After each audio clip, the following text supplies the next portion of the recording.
18-year-old Gabriela Escutia was a driven single mom. She was 17 when she got pregnant. She did not let that stop her. She was very strong, a very strong person. She was going to school, working. And while she wasn't looking for love, she did make room in her busy life for 18-year-old Javier Barrios.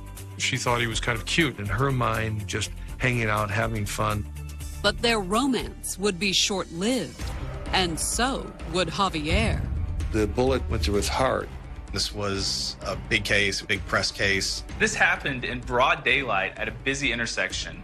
Was it simply a coincidence? Her taste in men seemed questionable. He did have prior instances of violence. Or did a bad breakup end in murder? She was a cold-blooded, manipulative killer.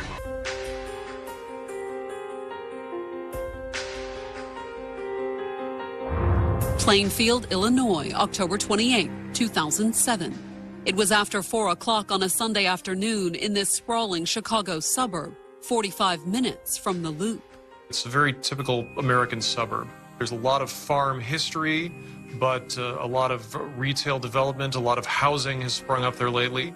And even though it was Sunday, the intersection of Route 59 and 135th Street was jammed with cars. Route 59 in Plainfield is one of the busiest streets in Will County, and Sunday afternoon at 4 o'clock was as busy as it can be. However, that Sunday afternoon was anything but typical, because at around 4:40 p.m., motorists waiting for the light to change were startled by a sound coming from the abandoned gas station beside the road. Witnesses heard gunshots, saw a man chasing another man. That alone was enough to shock the motorists sitting at the red light. Everyone from Plainfield would think that they're removed enough from the violence of the inner city.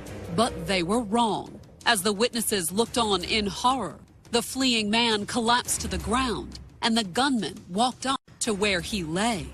And shot him in the back of the head. By all accounts, it appeared to be execution. And then, after shooting his victim twice in the head at point-blank range, the shooter strolled over to a black sedan parked at the gas station, got into the passenger seat, and casually made his getaway. What stood out was how calmly the car pulled away. They did not speed.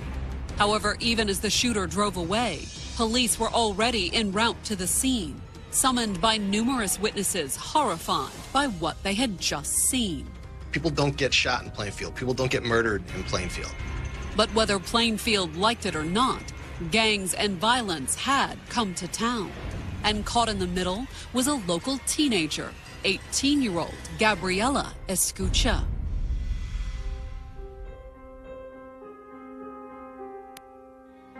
Born in 1989, Gabriela Escutia wasn't originally from Plainfield. Like a lot of people in the booming suburb, she had Chicago roots. The family had moved from the Chicago area to Plainfield, out into the suburbs. They'd come for more or less the same reasons everyone else did, in search of a quiet, safe place to raise a family. It's a nice suburban community. And Gabriela was a typical suburban kid. Gabriela had a good upbringing. She grew up in a middle-class neighborhood, part of a middle-class family. She was really bright. She did well in school. She was very athletic. She was in basketball and volleyball. She represented her school in a speech competition, and she won second place. And she dreamed of someday going to college. She wanted to become a forensics anthropologist. It appeared that Gabriela had everything going for her. But in 2006, during her senior year of high school, Gabriela got a little off track when she became pregnant. She was 17 when she got pregnant. She did not let that stop her. She graduated. The baby's father didn't stick around, though. He decided not to be in the picture at all. He actually wanted her to have an abortion, but she didn't want that for her daughter, so she made the choice of becoming a single mother. Didn't really matter that her baby's father didn't want to be involved. She knew she had the support of all of us. Once the baby was born in December of 2006, Gabriela was, by all accounts, a devoted mother. She was a good mother, very attentive to her child. And with help from her family, Gabriela got a part-time job at the local mall after the baby was born and enrolled in community college. When she was going to school, working, her mother, the grandmother, took care of the child, and so that her parents very much supported her. But they wouldn't have to support her for long, not if Gabriela had anything to say about it. She was very strong, a very strong person. This was a young woman who was really on a mission to make a better life for herself, to make a better life for her child. However, there was still one thing standing in her way, the same thing that had left her with a child in the first place. Her taste in men seemed questionable. And even after becoming a mother, she dated a series of troubled young men. She did seem to be gravitating towards unsavory characters. Despite her family's disapproval. I believe that she could do better. She was doing great with her life. After all, the single mom was in school and she had a job, which, as it turned out, was how she happened to meet 18-year-old Javier Barrios. It was June of 2007 when Javier happened to be shopping at the cell phone kiosk in the mall where Gabriela worked. He was, I think, 5'3", 107 pounds, so certainly not physically imposing in any way. But that didn't appear to matter to Gabriela. She thought he was kind of cute. And it wasn't long before Gabriela managed to get his attention, too. He was wearing a particular pair of shoes. She had commented something about, hey, those are sharp shoes. They talked for a few minutes. She thought that he was engaging. And when Javier asked Gabriela for her number, she gave it to him. He ended up calling her, and she agreed to go out. She liked him for a summer romance. More as someone to hang out with rather than anything too serious. She agreed to go out with Javier, in her mind, really more as friends. Although after a few dates, she did discover that the cute boy with the sharp shoes was exactly her type, in all the wrong ways. Her taste in men seemed to be her downfall. He did have prior incidents of violence. He was 18, I believe, very young, somewhat impulsive. Impulsive enough that by the time he was 18, he'd already racked up a juvenile record. He didn't have any lengthy criminal history. They were minor incidents, mostly. There was an episode where he and I think his brother had gotten into a violent fight with some other people. But they were enough to get him transferred to an alternative school. He was kicked out of the regular school. So, I mean, that's a red flag on him right there. However, despite the red flags, Javier appeared to be a perfect gentleman. He was very nice, very attentive, would bring her lunch while she was at work, things like that. So for much of that June and July, Gabriela and Javier went out, casually. They were kicking it. That's where you're in a dating relationship, but there's no expectation of sex. At least there was no expectation on Gabriela's part. But what about Javier? There was a sense that Javier Barrios may have been more into the relationship than Gabby was. Although after a few weeks of dating, it appeared that she had come around to Javier's way of thinking. At least that's what their families both thought. His family and her family both thought they were boyfriend and girlfriend. His family babysat for her while they went out, and they were accustomed to having her around their home. In fact, by the end of the summer, it looked as if Gabriela and Javier were well past the point of just kicking it. They appeared to be an exclusive boyfriend-girlfriend that summer. But that fall, a fatal encounter in a Plainfield parking lot would leave the police wondering, was their relationship as exclusive as it appeared?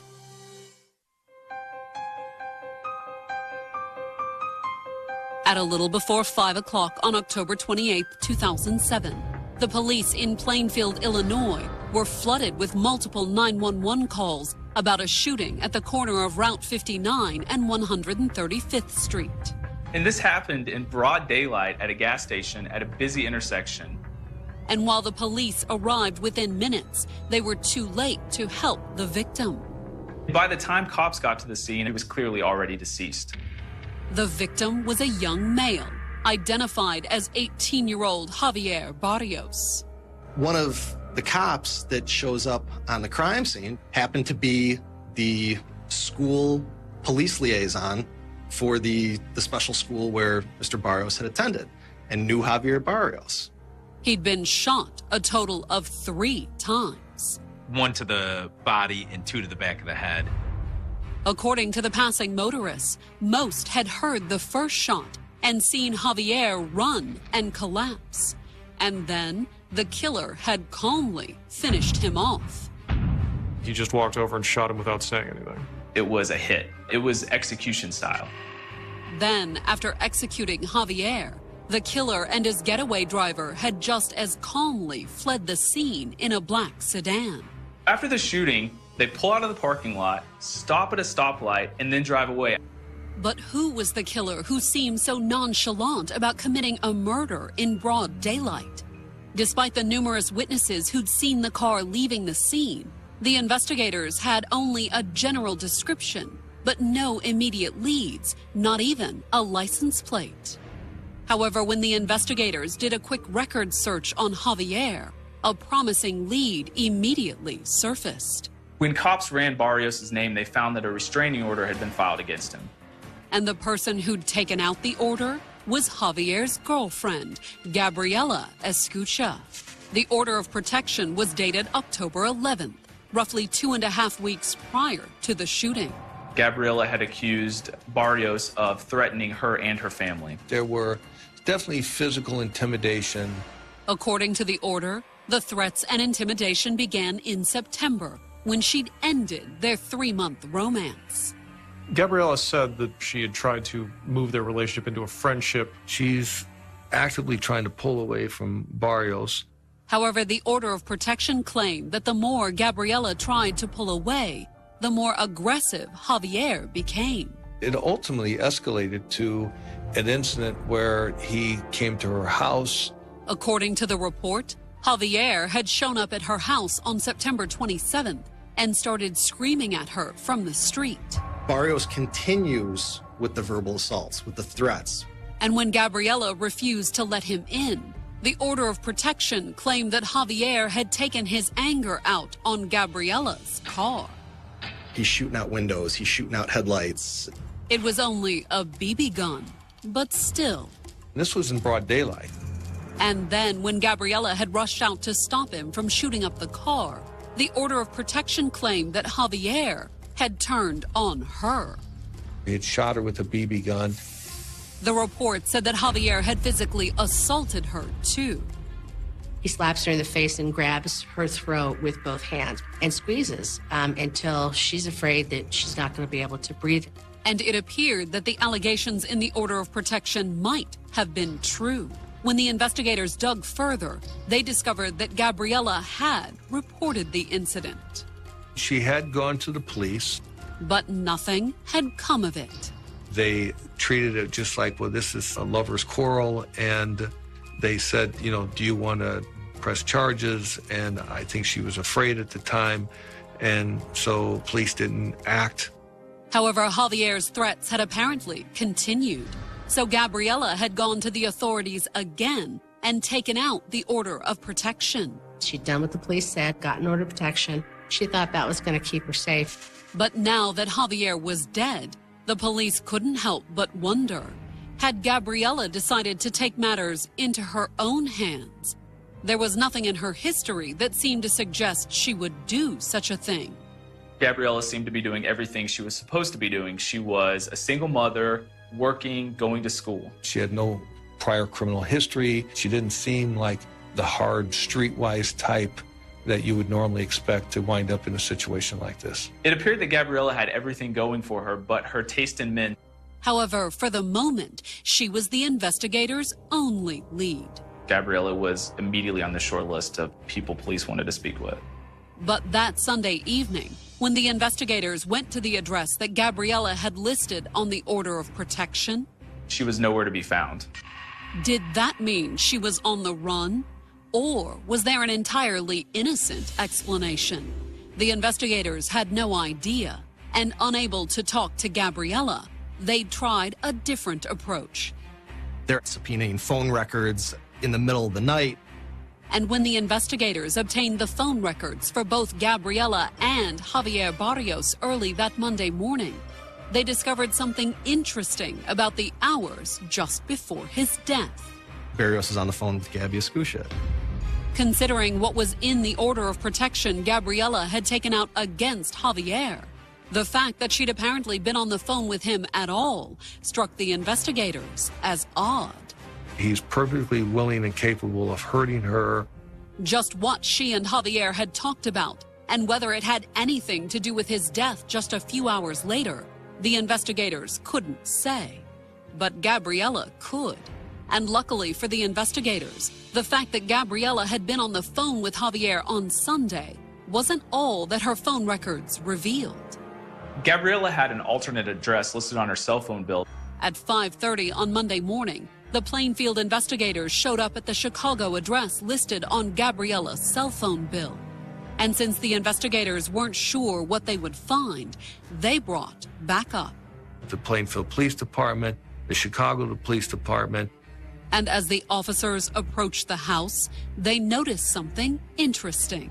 They see Gabriela's black Nissan sedan outside it. It was a match for the car multiple witnesses had seen fleeing the scene of the shooting. They saw the car pull up to a red light, stop, and then drive away.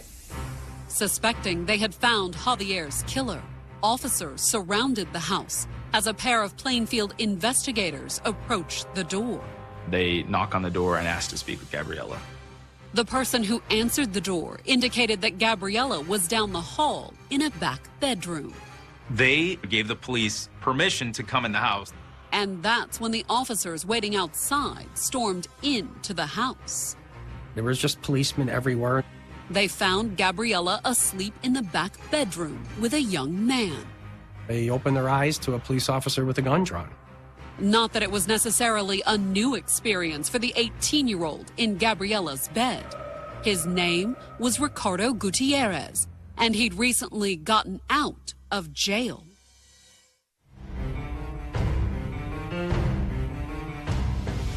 Early on Monday morning, October 29, 2007, 18-year-old Gabriela Escutia sat in the back of a Plainfield, Illinois police car. She was quite distraught. I mean, she had been through quite a bit. Hours earlier, on Sunday afternoon, an unknown male assailant had gunned down Gabriela's ex-boyfriend, 18-year-old Javier Barrios, at a busy suburban intersection. By the time cops got to the scene and approached the victim, he was clearly already deceased. It just so happened that Gabriela had recently taken out an order of protection against the dead man. Police checked records and found that order of protection and went looking for her. And when they finally caught up to Gabriela that Monday morning, she wasn't alone. There's a guy asleep in the room with Gabriela. His name was Ricardo Gutierrez, and he was Gabriela's boyfriend. Her heart did belong to Ricardo. Like Gabriela, Ricardo had been born in Chicago, but unlike her, his family had never left the city's south side. Ricardo grew up in a tough, very, very tough neighborhood I'm personally familiar with. Just a tough kid. And much like Javier, the 18-year-old already had a record. He had a checkered past and, had been in trouble as a juvenile. He wasn't a gang. Not that given her questionable taste in men, Gabriela appeared to mind. She felt very secure and loved in that relationship. And while her family didn't approve, Ricardo was not the guy for her. That had done little to deter Gabriela. Ricardo was the man that she was going to marry. But then fate had intervened, courtesy of the Chicago police. He ended up in that summer of 2007 being incarcerated. Ricardo, I believe, had gotten out of juvenile prison, a month before the killings? In other words, roughly the same time Gabriela had stopped seeing Javier. As soon as Mr. Gutierrez was released from his incarceration, they reunited. The police didn't think that it was a coincidence that the shooting occurred not long after Gabriela got back together with Ricardo. He was a criminal and gangbanger. And since he fit the description of the man witnesses had seen shooting Javier just 12 hours earlier, they placed him under arrest for murder. He's removed in handcuffs and put in the back of a squad car. Figuring she may have known something about Javier's murder, the police asked Gabriela to come in for questioning too. She agreed to voluntarily go to the Plainfield Police Department. However, even as the investigators drove Gabriela down to the station, she indicated that she was more than just a witness. In the car, she made several incriminating statements. She openly admitted she shot this young man. Cops were actually surprised that Gabriela was so forthcoming with information. But was she telling the truth or simply trying to take the blame for Ricardo? After all, according to all the witnesses at the scene, Javier's killer had been a man. This happened in the middle of the day at a busy intersection in broad daylight. Whatever her reasons, Gabriela appeared anxious to confess once the investigators got her into the interrogation room. She basically spelled it all out for him. According to Gabriela, even though Ricardo had been jailed in the summer of 2007, the young couple had never really given up on each other. She wanted to marry Ricardo. They had plans for a wedding. However, with Ricardo put away, Gabriela had been lonely, which was where Javier came in. Gabby saw Javier as a temporary summer boyfriend while Ricardo was in jail. They became more as a casual dating, in her mind, just hanging out, having fun. But Gabriela said that Javier hadn't seen things quite the same way. I think if he could, he would have had her by his side 24 hours a day. And according to Gabriela, he'd tried to get his way. He had started to become very controlling as far as wanting to dictate her time, where she went, what she did, who she spoke to, even whether she went to school. Gabriela said she had been disturbed by Javier's behavior, that she had tried to break things off. She kept trying to spend time with other people, trying to break off contact with him. But Gabriela told police that the more she had tried to avoid Javier, the more aggressive he had become. He would threaten her. He said, "I could kill you and no one would ever find out." Gabriela claimed that she believed him, too. She was, slapped, kicked, and it ultimately escalated to an incident where he shot her with a BB gun. Gabriela said that Javier also began hanging around the mall kiosk where she worked, basically stalking her. She eventually ended up losing her job because he was coming around harassing her. There was no getting away from it. But in October 2007, Gabriela said that she had finally found a way out. Ricardo, her real boyfriend, had been released from jail. Gabriela picked him up at the gate. Gabriela said that once she reunited with Ricardo, she had explained the situation with Javier. Gabriela may have been looking for not a shoulder to cry upon, but maybe a strong shoulder to lean upon. However, she admitted that she had left out a few key details.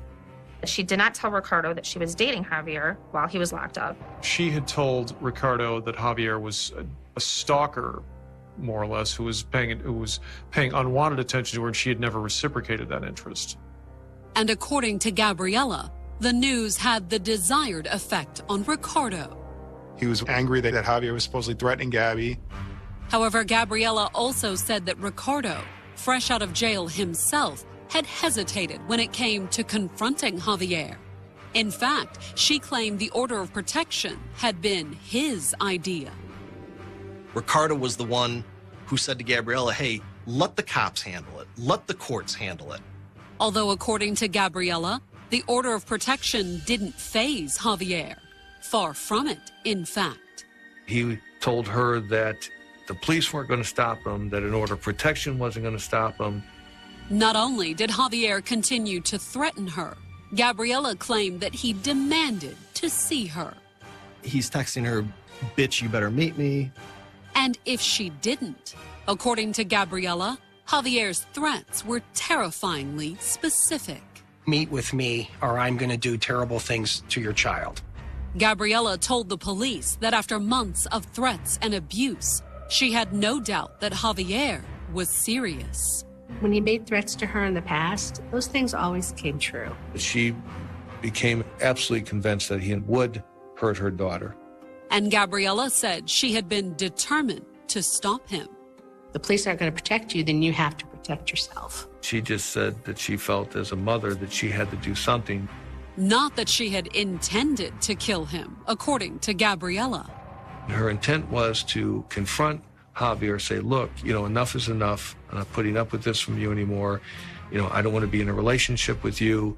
You need to go away, leave me alone.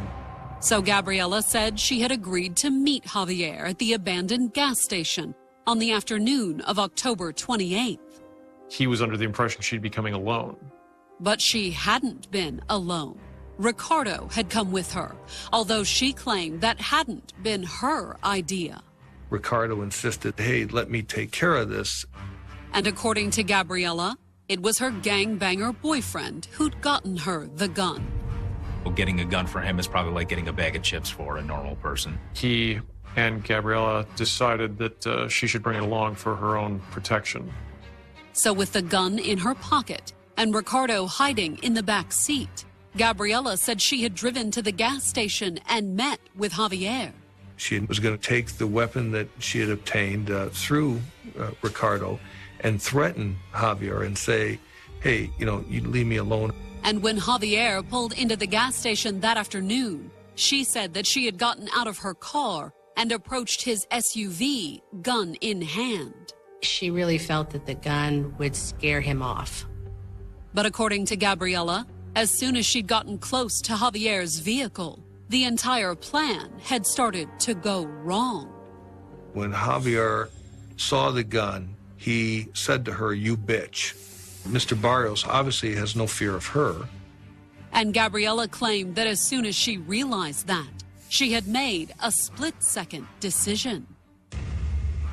She was very, very frightened, and she pulls the trigger. The bullet went into his chest. Meanwhile, in the interrogation room down the hall, Ricardo was basically confirming Gabriela's story. He told the investigators that he'd been huddled in the backseat of Gabriela's car when she got out to talk to Javier. If he did attempt to do anything physical or to harm her in any way, Ricardo was there to help and to protect her. And according to Ricardo, he'd only come out of hiding after he heard the gunshot. He sees the smoke. He sees the look on her face. She turned and looked back at the car with a look of horror that he has never seen on her face before. He'd also seen Javier exit his SUV and start to run. He was grabbing towards his waistband. And according to Ricardo, when he saw that, he assumed that Javier had a gun too. Ricardo said that he believed that she was shot. So, according to Ricardo, he'd run to Gabriela, who was struggling with her gun. The semi-automatic handgun that she was using had jammed. Ricardo, not knowing what had happened, grabs the firearm, clears the jam, and reloads the weapon. And then Ricardo said he'd gone after Javier. Meanwhile, Javier was running with the bullet already in his chest. And as the investigators already knew, thanks to the numerous witnesses who'd seen what came next, by the time Ricardo caught up with Javier, he'd already collapsed, brought down by the shot Gabriela fired. He lay on the ground face down. But that hadn't stopped Ricardo. He went over where Mr. Barrios lay, basically helpless, and shot him twice in the head. Like Gabriela, Ricardo said that Javier's threats and abuse had left him no choice. He was somehow claiming that was done in self-defense. Not that the authorities saw it quite the same way. 1 to the body and 2 to the back of the head. It's not self-defense. What she admitted to was first-degree murder. And once the interrogations were over, the police charged both Gabriela and Ricardo with exactly that, first-degree murder. Police had arrests made less than 24 hours after the killing. On March 4th, 2014, 25-year-old Gabriela Escutia stood trial for murder at the Will County Courthouse in Joliet, Illinois. She and Ricardo Gutierrez had both been charged with killing Gabriela's ex-boyfriend, Javier Barrios. This was a big case. It was a big press case. Part of it was due to where Javier had been gunned down in broad daylight, a busy intersection in the upper middle-class Chicago suburb of Plainfield. Something like this is incredibly unusual there. Then there was the fact that it had taken prosecutors almost 7 years to bring the case to trial, thanks to a slew of pretrial motions by the defense. We also filed various motions to suppress the statements that were taken at the station. The defense alleged that the police had no probable cause to arrest them. But in the end, all those motions failed, and now the young single mother was on trial for murder. If you met her outside of this context, you would never in a million years say, oh, that girl shot somebody to death. The same wasn't true of Ricardo, though. Ricardo was a self-admitted gang member.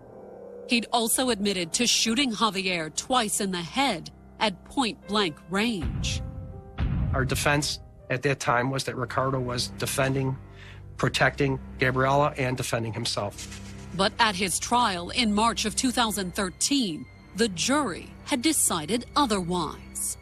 Ricardo Gutierrez was convicted in the murder of Javier Barrios. The 23-year-old was sentenced to 68 years in prison.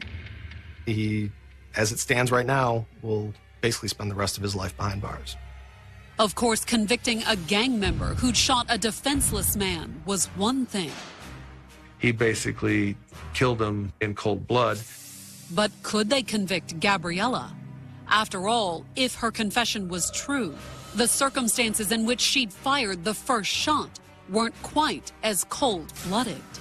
She said he was abusive to her physically, and she was worried for her own safety.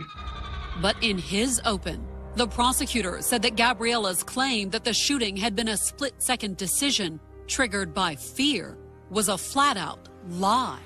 They lured him there to shoot him. That was their plan. In fact, the prosecutors claimed that Gabriela had no reason to fear Javier, because according to the prosecutors, there'd been no threats and no abuse. And they put several members of Javier's family on the stand to back up those claims. His family members, they never witnessed any form of abuse and had seen Gabriela around him very frequently. And according to the prosecutors, it was no coincidence that the subject of Javier's abuse only came up once Ricardo was out of jail. She did not want Ricardo to know that she was dating him. She had told Ricardo that Javier was a stalker. However, the prosecutors said there was one flaw in Gabriela's plan to hide the fact that she'd been dating while Ricardo was in jail. What if Javier and Ricardo talked and Ricardo learned the truth? According to the prosecutors, the answer had been obvious. She needed him gone. So the prosecution claimed that Gabriela had come up with a plan to get rid of Javier for good. She also manipulated Ricardo into believing that they had to shoot Javier Barrios. However, Gabriela admitted that she'd fired the first shot. And according to testimony from the medical examiner that conducted the autopsy, that made her Javier's killer. The bullet that Gabi fired went through his heart. The shot to his heart was going to kill him. He was going to die from that.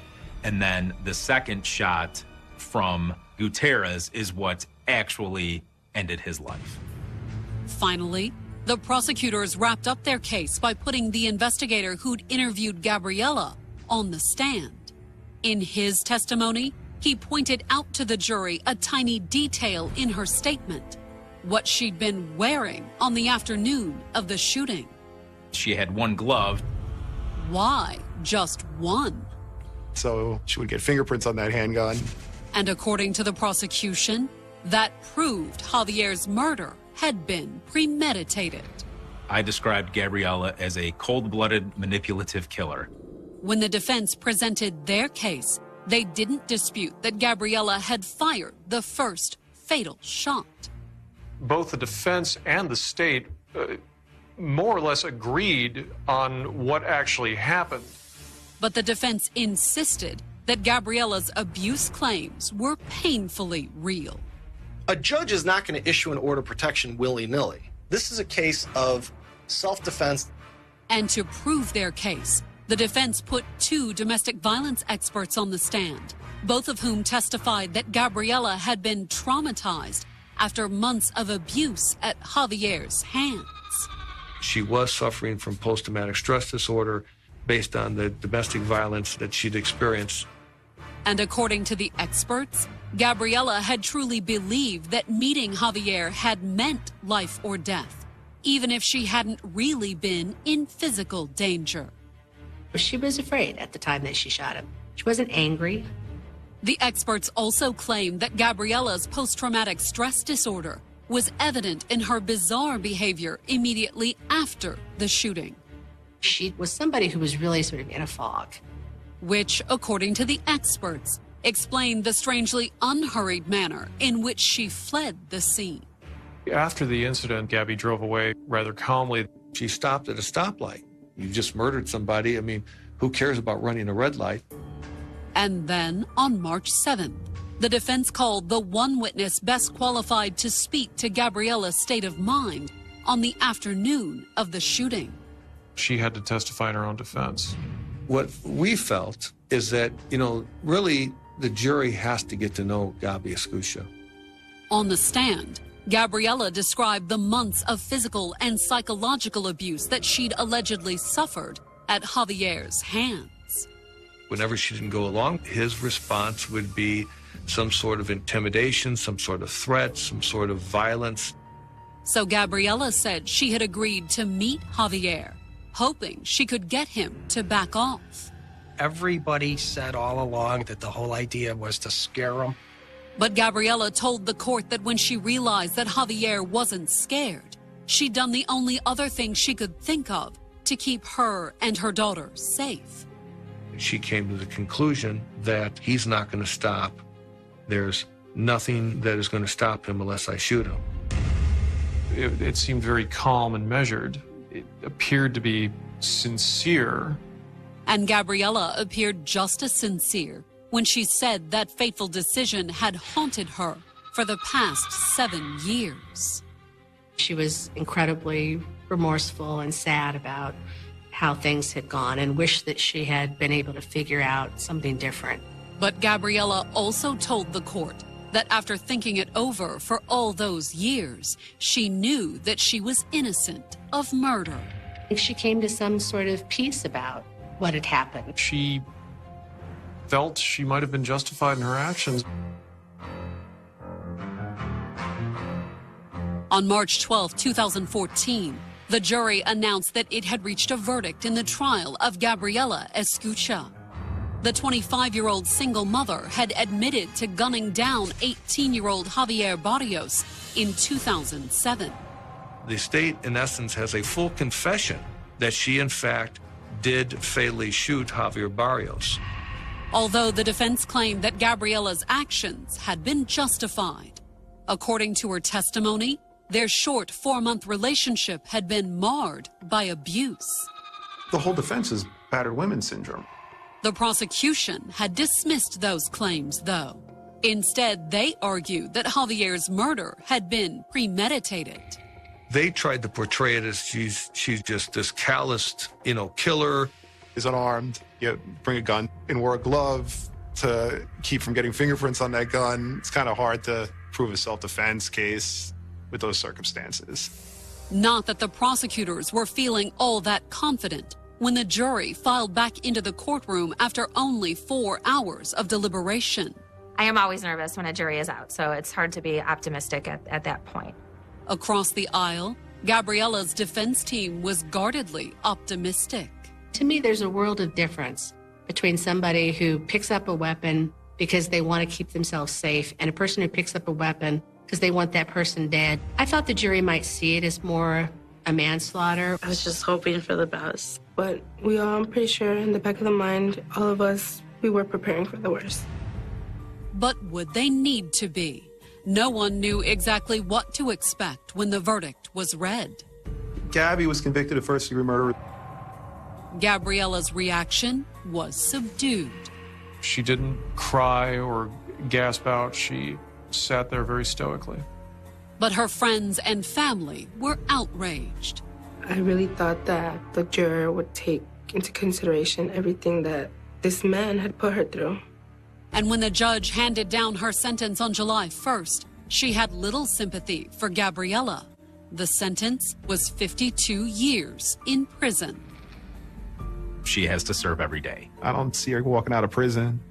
Perhaps, although Gabriela appears determined to beat the odds.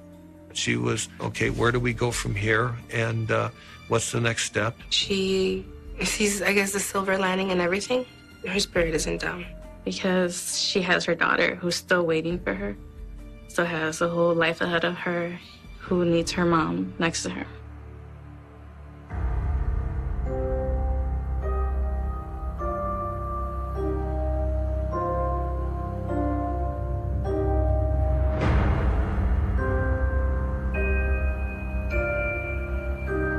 The road between Canicat and Agrigento looked almost deceptively peaceful in the first light of September. High Miet, in Nangon Chen, Trum Chen Mi, the Sicilian countryside was only beginning to wake. Fields stretched toward low hills, interrupted by occasional clusters of trees and long ribbons of asphalt that carried commuters toward another ordinary working day.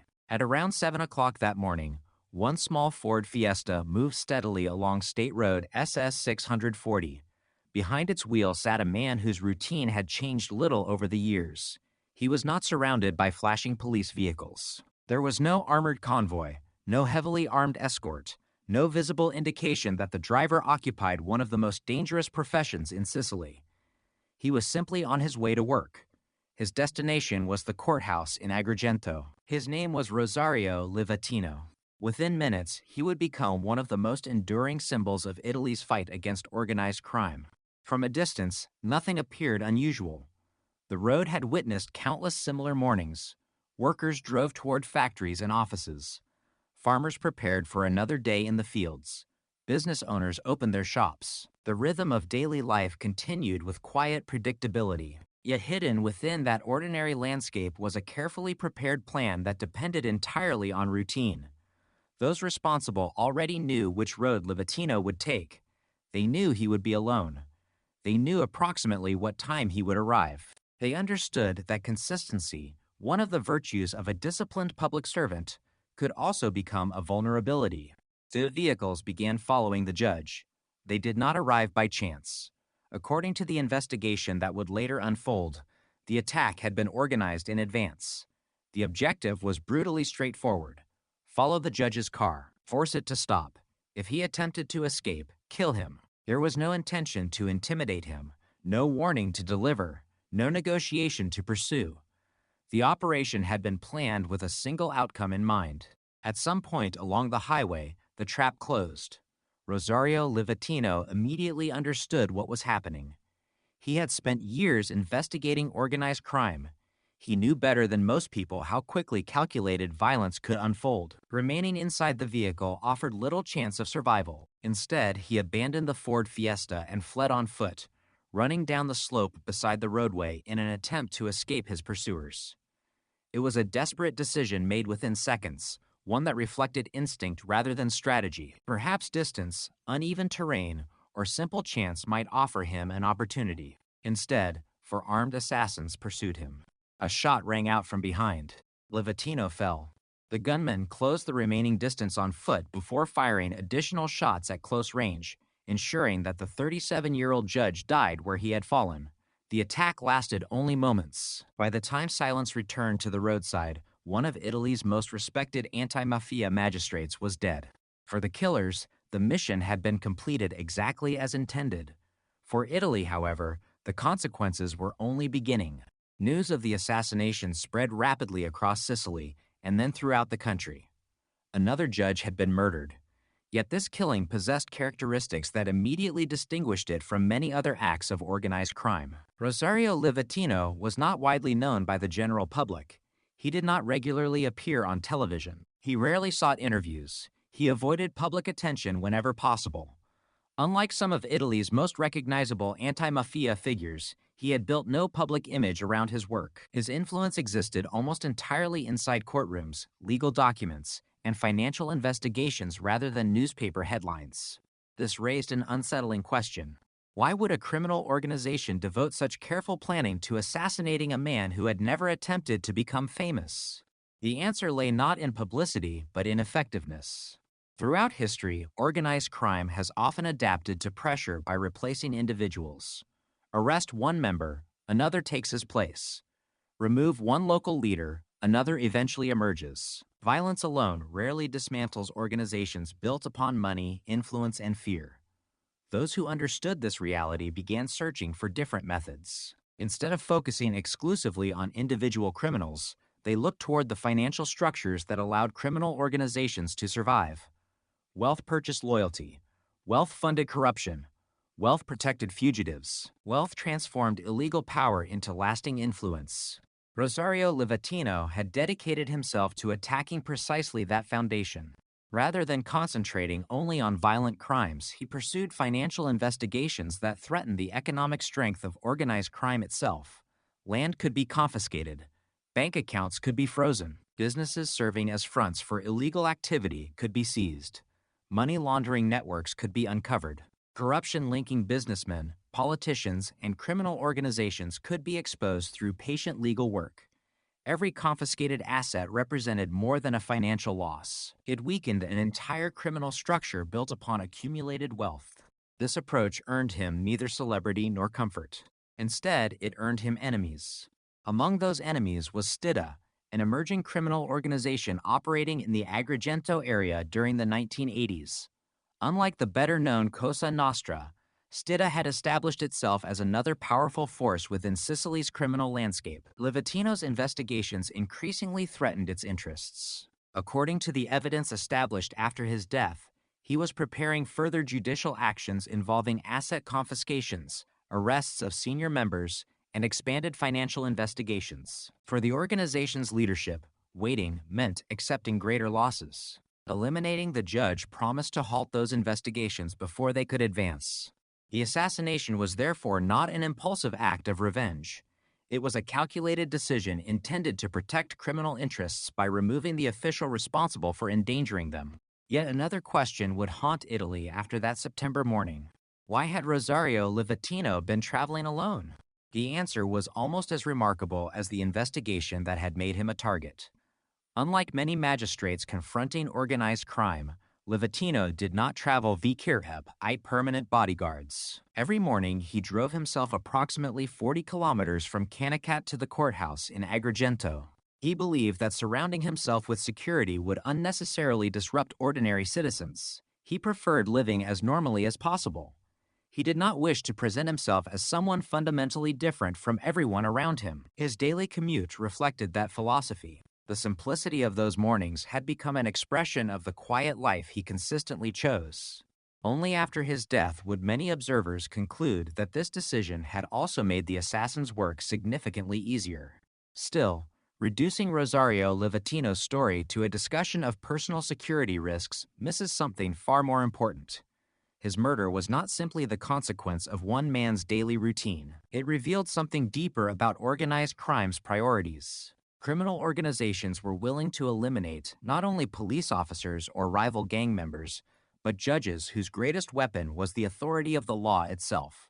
Livatino carried no firearm into battle against the mafia. His influence came from legal documents, court orders, financial investigations, and judicial independence. The danger he posed was measured not by physical force, but by the possibility that illicit fortunes accumulated over years could disappear through lawful confiscation.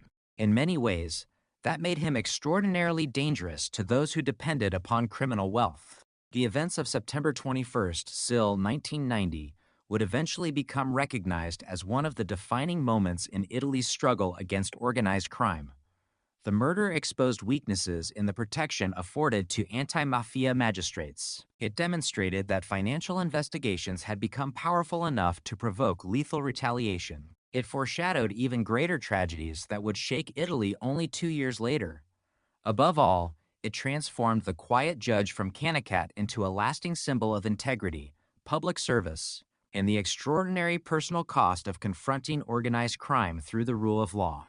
But to understand why Rosario Livatino became such an important target, it is necessary to step away from that lonely stretch of highway and return to the beginning of his journey. Long before the gunfire echoed across the Sicilian hills, there was a young law graduate from Canacat whose life appeared destined for careful study rather than public recognition. He neither sought fame nor cultivated influence beyond his profession. Instead, he embraced a form of judicial work that demanded patience, precision, and unwavering commitment.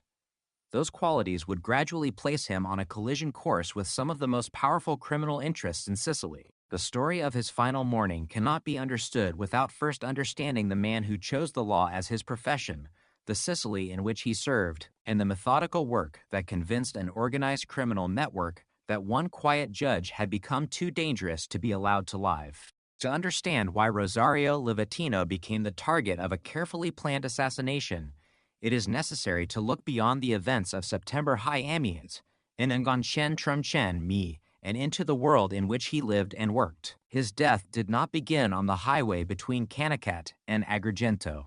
It began years earlier, inside courtrooms, legal offices, and stacks of financial records that most people would never notice. The violence that ultimately claimed his life was the final chapter of a conflict fought not with dramatic confrontations, but with legal procedures, judicial orders, and the persistent application of the law. Livatino's story is remarkable precisely because he never appeared to fit the image of someone destined to become a national symbol. He was neither a charismatic public figure nor a celebrity magistrate. His strength came from discipline, consistency, and an unwavering commitment to the responsibilities of his office. Those quiet qualities would eventually make him one of the most respected anti-mafia judges in Italian history. Rosario Livatino was born on October by Nganchen Trum Mihai in the Sicilian town of Canacat. It was a community deeply rooted in the traditions of Sicily, a region whose beauty had long existed alongside difficult social realities. During Livatino's lifetime, Sicily was known not only for its rich history and culture, but also for the enduring influence of organized crime. For generations, criminal organizations had embedded themselves into various aspects of economic and social life, creating systems of power that extended far beyond acts of violence alone. Although ordinary citizens continued with their daily lives, the presence of organized crime formed part of the wider environment in which institutions, businesses, and communities operated. Growing up in Canacat meant growing up in a place where the rule of law and the influence of criminal organizations often existed in uneasy proximity. After completing his early education, Livatino pursued the study of law at the University of Palermo.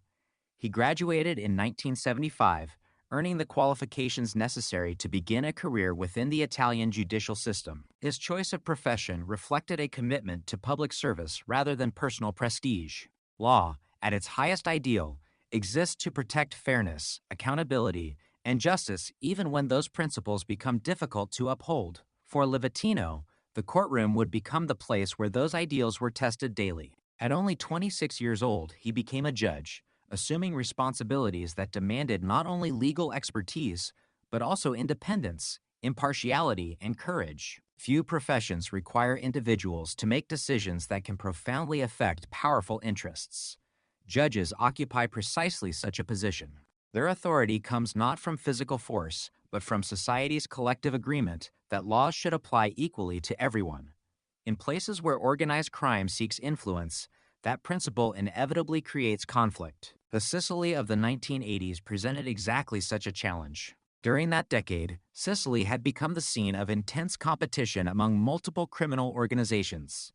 The best known was Cosa Nostra, whose name had become synonymous with the Sicilian mafia across much of the world. Alongside it operated Stida, an emerging criminal organization that had established a significant presence in the Agrigento area. In addition to these groups, numerous local criminal networks pursued their own interests. The result was a landscape in which organized crime represented not a single unified entity, but multiple organizations competing for power, influence, and economic control. These groups depended upon considerable financial resources to sustain their operations. Wealth-financed criminal enterprises strengthened internal loyalty, expanded influence, and enabled corruption. Money allowed organized crime to endure even when individual members were arrested or imprisoned. Because of this, financial strength became just as important as physical violence. Understanding that reality would ultimately define Rosario Livatino's judicial approach, many prosecutors and judges understandably concentrated their efforts on investigating murders, violent offenses, and the individuals who committed them. Such cases naturally attracted public attention because violence leaves visible victims and immediate consequences. Livatino, however, increasingly focused on another dimension of organized crime. Rather than concentrating exclusively on those who carried out violent acts, he devoted significant attention to the financial foundations that made organized criminal organizations possible. His investigations reflected an understanding that organized crime functioned not merely through intimidation, but also through economic power. Every criminal enterprise required assets, investments, bank accounts, businesses, and mechanisms for concealing illegal profits. If those resources could be identified and lawfully confiscated, entire organizations would become weaker regardless of how many individual members remained free. This strategy distinguished Livatino from many of his contemporaries. He pursued the confiscation of land connected to organized crime. Property represented more than real estate. It symbolized wealth, influence, and long-term investment. Removing such assets directly affected the economic capacity of criminal organizations. He also authorized measures to freeze bank accounts, preventing criminal proceeds from being freely transferred or used to finance additional activities. Financial restrictions disrupted operations that depended upon access to large sums of money. Another important aspect of his work involved the seizure of front companies. Businesses established to disguise illegal activities or launder criminal profits could appear entirely legitimate from the outside. By identifying and confiscating these enterprises, judicial authorities attacked the infrastructure that allowed organized crime to integrate illicit wealth into the legal economy. Livatino further investigated money laundering itself, recognizing that criminal organizations relied upon complex financial transactions to conceal the origins of illegal income. Without effective laundering mechanisms, the economic benefits of organized crime became far more difficult to preserve. His work also extended to investigations involving corruption between businessmen, politicians, and organized criminal groups. Such cases reflected the understanding that organized crime often sought influence beyond direct criminal activity, attempting to establish relationships capable of protecting or expanding its interests. Each of these investigative approaches shared a common principle. Rather than simply responding to crimes after they occurred, they sought to weaken the structures that enabled organized crime to continue operating. Every confiscated asset represented a tangible loss. Every frozen account restricted financial flexibility. Every seized company removed another instrument through which illegal wealth could circulate.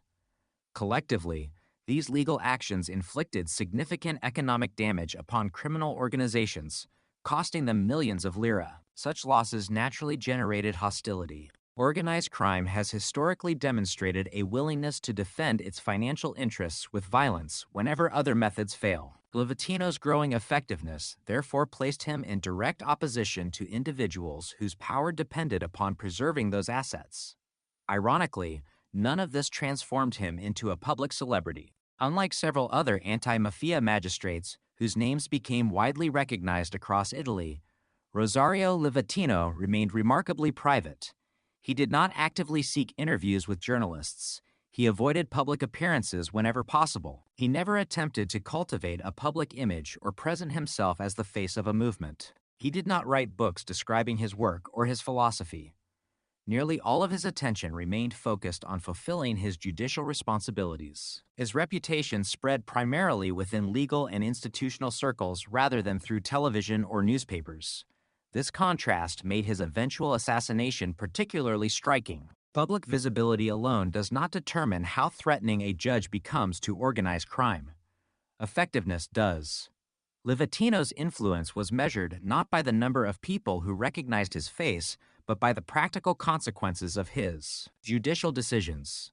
Those consequences became increasingly serious for Stida. According to the information later established during the investigation, Livatino was preparing additional judicial actions that threatened the organization's interests even further. Among these were planned confiscations of mafia-controlled assets, arrest warrants targeting senior members, and expanded financial investigations designed to uncover broader criminal networks. These were not isolated actions, but part of an ongoing judicial effort that continued to tighten legal pressure upon organized crime. For the leadership of Stida, every passing week increased the potential damage. More property could be seized. More accounts could be frozen. Additional members might be arrested. Financial investigations might expose relationships that had previously remained hidden. From their perspective, allowing Livatino's work to continue presented unacceptable risks. Eliminating him appeared to offer a direct solution. The decision to target the judge therefore emerged, not because he sought public confrontation, but because his quiet professionalism had become extraordinarily effective. This reality reveals an important truth about organized crime. Criminal organizations do not necessarily fear the loudest critics. They fear those whose actions consistently produce measurable consequences. Livatino rarely appeared before television cameras, yet his judicial orders threatened millions of lira in criminal assets. He remained personally reserved, yet his investigations reached deeply into the financial structures supporting organized crime. He lived quietly, but the legal authority he exercised carried immense practical weight. Outside the courthouse, Rosario Livatino also maintained a life defined by simplicity. He avoided unnecessary attention and preferred ordinary routines. Every working day, he drove approximately 40 kilometers from Canicat to the courthouse in Agrigento. He did so without permanent bodyguards because he believed that extensive security measures would unnecessarily disrupt the lives of ordinary citizens. He also did not wish to create the impression that he was fundamentally different from everyone else. That decision reflected both humility and a desire to preserve normality despite the difficult nature of his profession. With hindsight, many observers would later conclude that this routine made the assassination easier to organize. Yet before September 1990, it simply represented another expression of the quiet life Livatino consistently chose. There is a profound contrast at the heart of Rosario Livatino's story.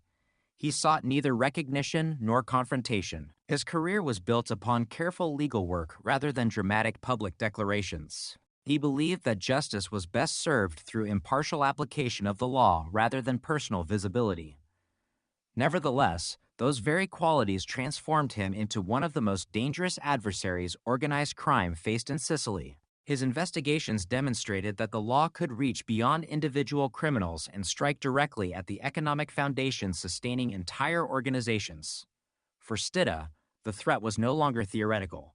Confiscations were increasing, financial investigations were expanding, judicial pressure was intensifying. The leadership ultimately concluded that removing the judge would be easier than allowing his work to continue. That decision set in motion the events that would unfold on a quiet September morning along State Road SS 640, where an ordinary commute would become one of the defining moments in Italy's long struggle against organized crime. September High Meet and Nangon Chen, Trum Chen Mi, began like countless mornings that had come before it. There was nothing in the early hours to suggest that this day would become one of the defining moments in Italy's struggle against organized crime. The countryside surrounding Canicat remained calm beneath the first light of dawn. Roads that crossed the rolling Sicilian landscape gradually filled with the ordinary movement of another working day. Farmers prepared to tend their fields. Employees traveled toward offices and workshops. Vehicles moved steadily along State Road SS 640, the highway connecting Canicat with Agrigento. Among them was a small Ford Fiesta driven by Judge Rosario Livatino. It was a route he knew well. For years, he had followed the same journey from his hometown to the courthouse where he carried out the work that had gradually placed him in direct conflict with organized crime. Routine had become part of his identity. He preferred a life that remained as normal as possible, despite the growing significance of his judicial responsibilities. Each commute reflected that philosophy. There was no convoy surrounding his vehicle, no escort clearing the road ahead, and no permanent team of bodyguards accompanying him to work. Instead, he drove alone, as he had done so many times before. His decision not to travel with permanent protection had never been intended as an act of defiance. It reflected the way he believed a public servant should live. Livatino did not want his presence to disrupt the daily lives of ordinary citizens. He believed that extensive security measures would create inconvenience for people whose only connection to his work was sharing the same streets and highways. Equally important, he did not wish to appear different from everyone else. Although his profession carried significant responsibility, he resisted the idea that it should separate him from ordinary life.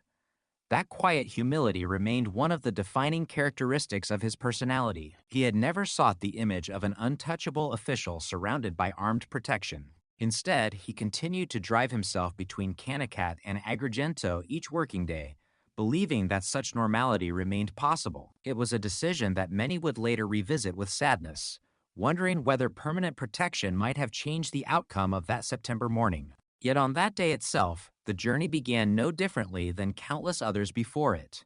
Unknown to Livatino, however, others had spent days preparing for his arrival. According to the subsequent investigation, the assassination was neither spontaneous nor accidental. It had been carefully organized in advance. Those responsible had already decided not only that the judge should die, but precisely where and how the attack would occur. The plan relied upon predictability. They knew his route. They knew he traveled alone. They knew approximately when he would leave for work. Rather than confronting him inside a courthouse or a crowded public place, they chose the isolated stretch of highway where intervention by others would be far less likely. The attack would depend upon speed, coordination, and certainty. For members of the criminal organization, Stida took part in the operation, traveling in 2 separate vehicles. Their instructions were straightforward. They would follow the judge's Ford Fiesta, force it to stop, and ensure that he could not escape. If he attempted to flee, they were to kill him. There was no evidence that the purpose of the operation was intimidation or negotiation.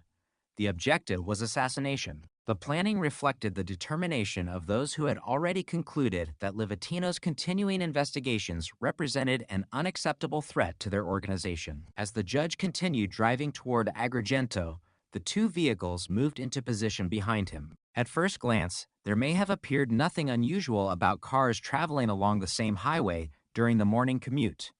Roads naturally bring strangers together for brief moments before they continue towards separate destinations. Yet these vehicles shared a common purpose. Their destination was not the courthouse. Their objective was the man driving ahead of them. The distance between hunter and target gradually closed. Somewhere along State Road SS 640, the carefully prepared plan entered its final stage. The assassins forced Livatino's vehicle to stop. The exact sequence unfolded rapidly, leaving almost no time for reflection. For a judge who had spent years confronting organized crime through legal means, the situation became immediately clear. He understood that this was not an attempted robbery, nor an ordinary roadside confrontation. He recognized the danger confronting him. Remaining inside the vehicle offered little hope. Instead, he made an instinctive decision that reflected the human desire to survive even under overwhelming circumstances. Rosario Livatino opened the door of his Ford Fiesta and ran. He left the roadway and fled down the slope beside the highway, seeking whatever opportunity the surrounding landscape might provide. The countryside that had appeared peaceful only moments earlier suddenly became the setting for a desperate pursuit. Uneven ground replaced asphalt. Open space offered little cover. Every step represented an attempt to create distance between himself and the men chasing him. It is impossible to know exactly what thoughts crossed his mind during those final moments, and history offers no record of them. What remains documented is the sequence of events established afterward. The 4 assassins pursued him on foot. Their mission had not changed simply because he abandoned the vehicle. Escape was not an option they intended to allow. As Livatino ran downhill, one of the gunmen fired from behind. The shot struck the fleeing judge, causing him to fall. Whatever possibility of escape had existed disappeared in that instant. The attackers continued advancing toward him. Rather than leaving after the initial shot, they approached the wounded judge and fired several additional rounds at close range. The purpose was unmistakable.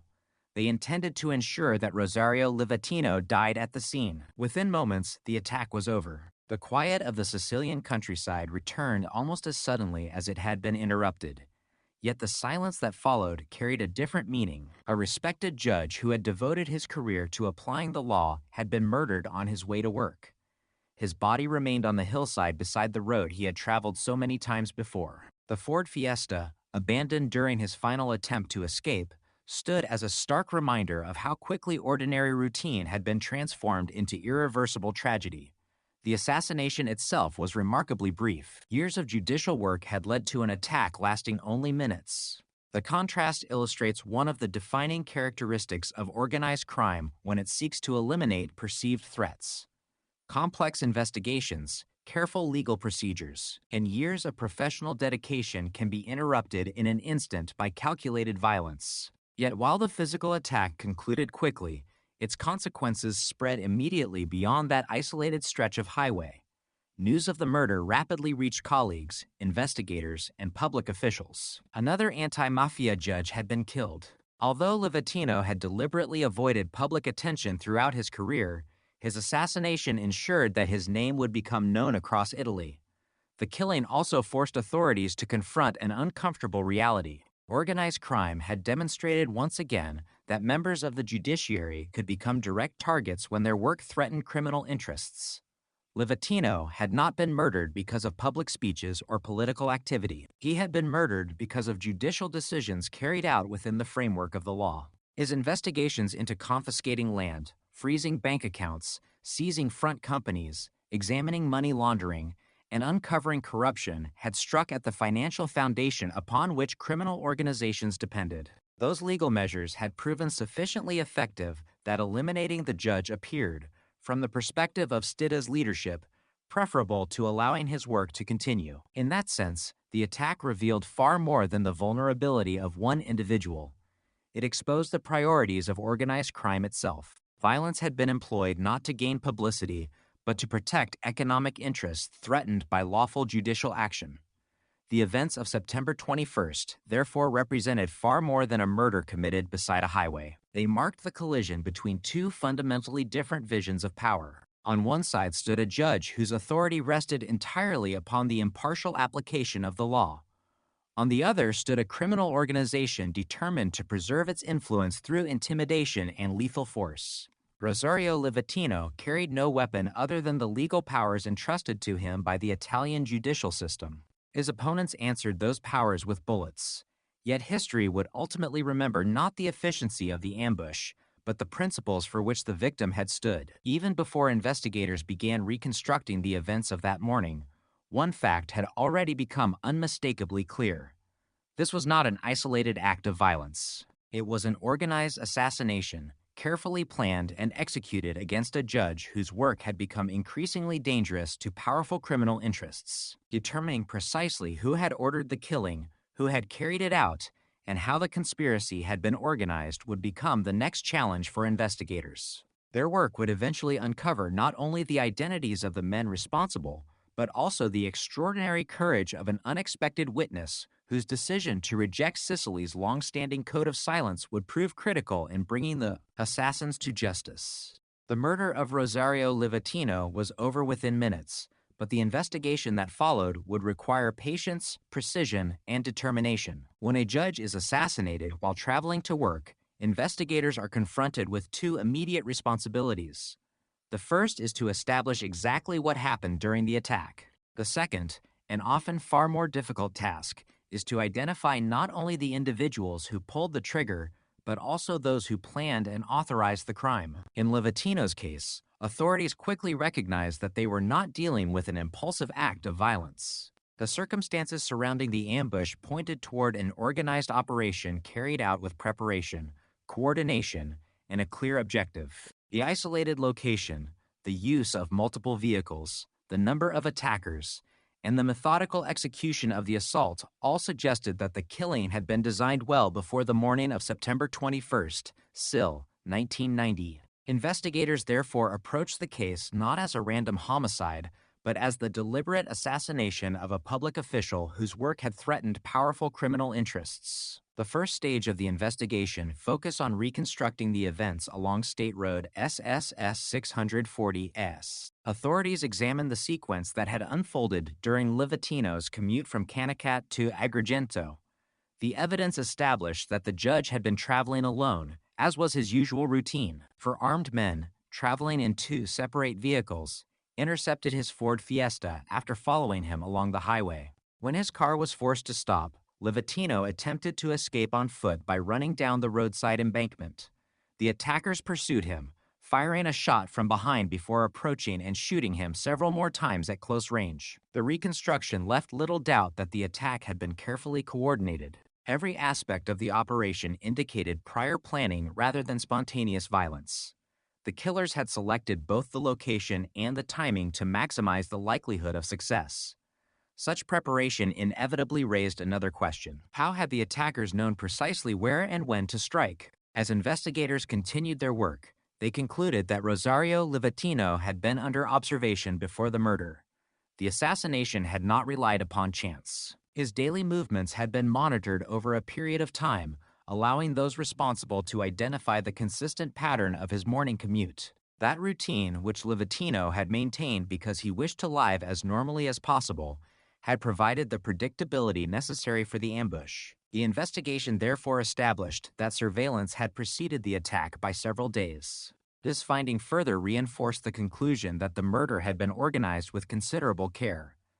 Every detail pointed toward an operation authorized at a level beyond the individual gunmen themselves. Attention soon turned toward identifying the criminal organization responsible. Given Livatino's judicial work, investigators naturally examined the possibility that the killing had been ordered by groups affected by his anti-mafia investigations. His career had increasingly focused on confiscating criminal assets, freezing bank accounts, seizing front companies, investigating money laundering, and exposing corruption involving businessmen, politicians, and organized crime. Those efforts had inflicted substantial financial losses upon criminal organizations operating in the region. The question was not whether Livatino had enemies. His work had inevitably created many. The challenge lay in determining which organization had decided that eliminating the judge had become preferable to allowing his investigations to continue. The investigation ultimately identified the organization responsible as Stida, the emerging criminal group operating in the Agrigento area. Evidence established that the 4 men who carried out the attack belonged to this organization. More importantly, investigators concluded that the assassination had not been conceived independently by the gunmen. The decision to murder Rosario Livatino had been approved by the leadership of Stida. This distinction carried enormous significance. Organized crime often functions through hierarchical decision-making, particularly when targeting public officials. An assassination of a judge represents far more than an individual act of violence. It carries legal, political, and operational consequences capable of attracting enormous law enforcement attention. Such an attack would not ordinarily be undertaken without authorization from those directing the organization. The investigation therefore revealed a conspiracy extending beyond the immediate participants at the crime scene. Establishing organizational responsibility, however, represented only one part of the challenge. Like many investigations involving organized crime, the case faced an obstacle deeply rooted within Sicilian society. For decades, criminal organizations had benefited from a powerful cultural phenomenon commonly known as omerta, often described as the code of silence. Under this unwritten rule, witnesses frequently refused to cooperate with authorities even when they possessed valuable information. Fear of retaliation, concern for personal safety, and the belief that speaking to law enforcement could have devastating consequences combined to discourage testimony. Investigators understood that solving crimes connected to organized crime often depended not only upon physical evidence but also upon whether anyone was willing to break that silence. In many cases, witnesses simply looked away, convincing themselves that survival required remaining uninvolved. Against that background, one individual made a decision that would profoundly influence the investigation. His name was Pietro Nava. Nava was not a police officer, a prosecutor, or another judge. He was a businessman who happened to be traveling along the same road when Rosario Livatino was attacked. By circumstance rather than intention, he became one of the few people capable of providing investigators with direct information about what had occurred.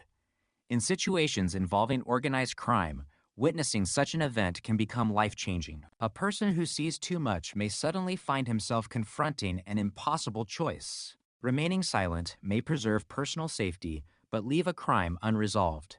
Speaking openly may assist justice while exposing oneself to enormous danger. Pietro Nava chose the second path. Rather than remaining silent, he contacted the police and cooperated with investigators. He provided information concerning the attack and identified the individuals responsible. His willingness to come forward distinguished him from what had often been expected under the tradition of omerta. It represented an extraordinary act of civic responsibility in an environment where silence had frequently protected organized crime more effectively than violence itself. Nava's cooperation did not end with his initial statement. He later appeared in court as a witness, giving testimony that became one of the decisive elements supporting the prosecution's case. In doing so, he accepted consequences that extended far beyond the courtroom. Because of the danger associated with testifying against organized crime, Pietro Nava could no longer continue living as he had before. The state placed him under protection. He adopted a new identity. The ordinary life he had known effectively came to an end. Friends, routines, and familiar surroundings became part of a past that could not safely be reclaimed. His decision illustrates one of the less visible costs associated with confronting organized crime. Justice sometimes depends not only upon investigators and judges, but also upon ordinary citizens willing to accept extraordinary personal sacrifices. Nava's experience serves as a reminder that witnesses who choose truth over silence often pay a profound price even when they have committed no crime themselves. His testimony proved invaluable because it strengthened the chain of evidence connecting the assassination to those responsible. Organized crime cases frequently involve carefully planned operations intended to minimize direct evidence. Perpetrators understand the importance of avoiding unnecessary exposure. Consequently, reliable eyewitness testimony can become critically important when combined with the broader investigative findings. In Livatino's case, Nava's identification of the attackers significantly reinforced the conclusions already emerging from the investigation. It transformed the prosecution's case from suspicion into a far more comprehensive reconstruction of responsibility. Investigators were now able to present a clearer picture of the conspiracy. For members of Stida had carried out the murder. The organization itself had authorized the operation. Surveillance had been conducted before the attack. The assassination had been carefully planned to eliminate a judge whose financial investigations threatened the organization's economic interests. Each conclusion built upon the others, gradually revealing not simply who committed the crime, but why it had been committed. Throughout this process, authorities remained focused on distinguishing between different levels of responsibility. The men who fired the weapons bore direct responsibility for Livatino's death, yet investigators also pursued those who had ordered and approved the assassination. Organized crime depends upon chains of command, and the investigation sought to hold accountable not only the individuals who executed the plan, but also those whose decisions had made the murder possible. This broader approach reflected the understanding that justice requires confronting criminal organizations as systems rather than merely punishing individual acts of violence. The investigation therefore became an extension of the very philosophy Rosario Livatino had embraced during his judicial career. Just as he had looked beyond isolated crimes to expose the financial structures sustaining organized crime, investigators looked beyond the shooters to uncover the organizational decisions that produced the assassination. Their work demonstrated that even carefully planned attacks could be reconstructed through methodical investigation and the willingness of witnesses to cooperate. Although organized crime sought to conceal responsibility behind fear and silence, the combination of investigative persistence and Pietro Nava's testimony steadily dismantled that protection. The murder had been intended to halt the work of a judge who believed in the rule of law. Instead, the investigation that followed reaffirmed that same principle. As evidence accumulated, prosecutors gained the foundation necessary to bring those responsible before the courts. The forthcoming trial would determine not only the fate of the 4 assassins, but also that of the individuals identified as having authorized the killing. For Rosario Livatino's family, colleagues, and the broader Italian judicial system, the proceedings represented an opportunity to demonstrate that even the calculated murder of a judge would not remain beyond the reach of justice. The road to accountability had begun with careful investigative work, but it had advanced decisively because one ordinary citizen refused to remain silent when silence would have been easier. That choice became one of the defining turning points in the pursuit of justice for Rosario Livatino.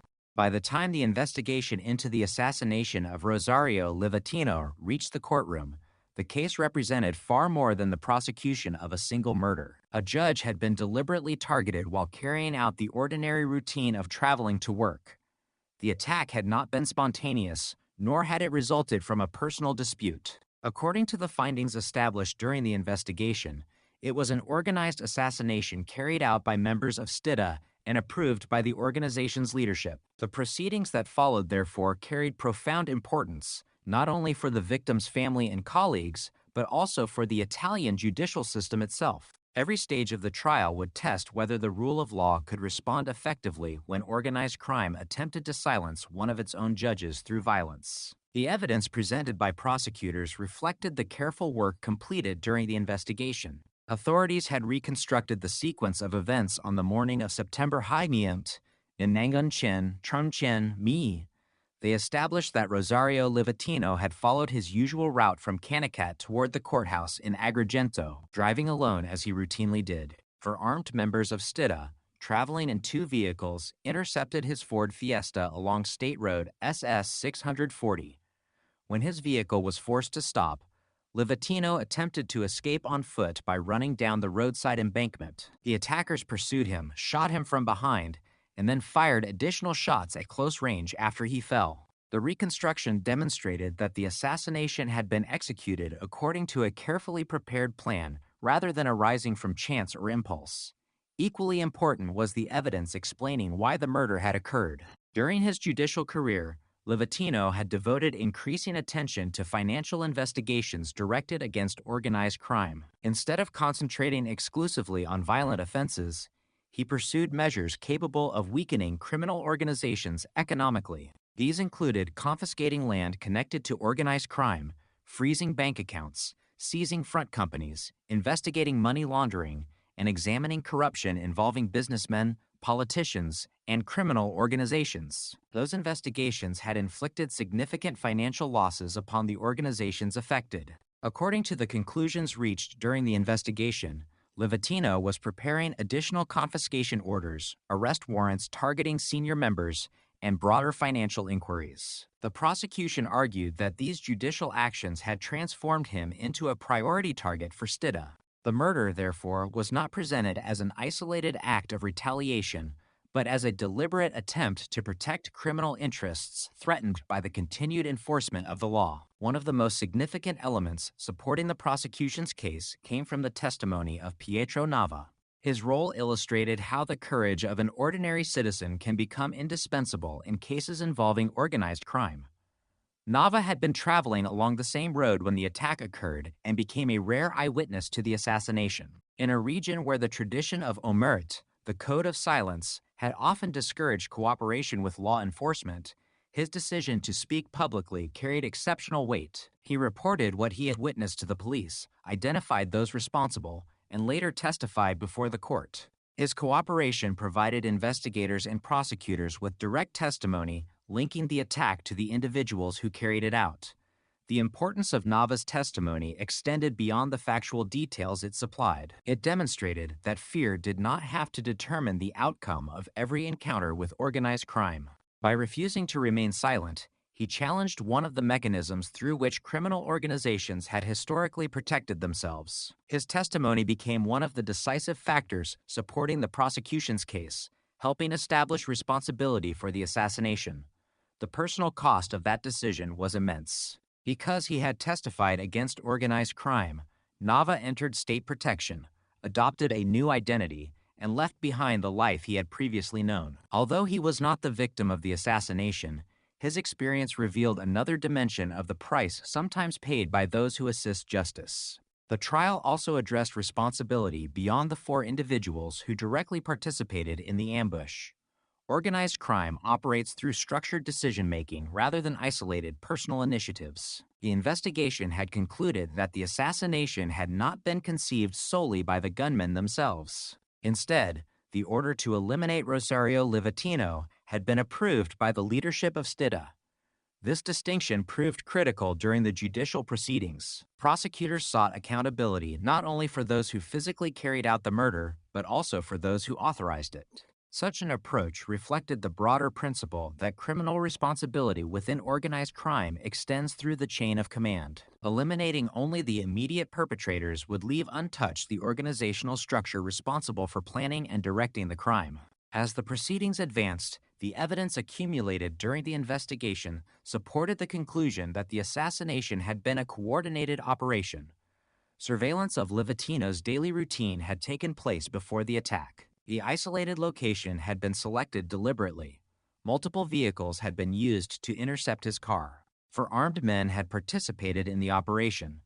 These facts collectively demonstrated preparation, coordination, and intent. They reinforced the prosecution's argument that the murder formed part of a calculated effort to remove a judge whose legal work posed a growing threat to organized crime's financial interests. Ultimately, the judicial process resulted in convictions for those responsible.